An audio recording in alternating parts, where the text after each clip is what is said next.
Svet zachvátila hospodárska kríza. Treba však povedať, že dodržiavanie maastrichtských kritérií stability ekonomík bolo porušované i v časoch najväčšej európskej prosperity.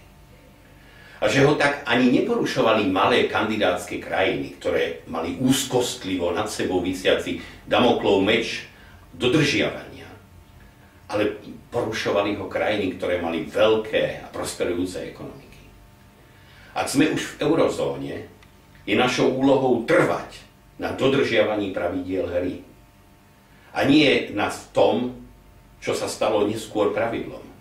Že sa porušovanie maastrichtských kritérií veľkými ekonomikami stalo mlčky znášaným gavalierským deliktom.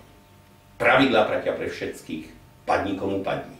Inak menová stabilita, budúcnosť Európy ako ekonomickej zóny stojí na vode.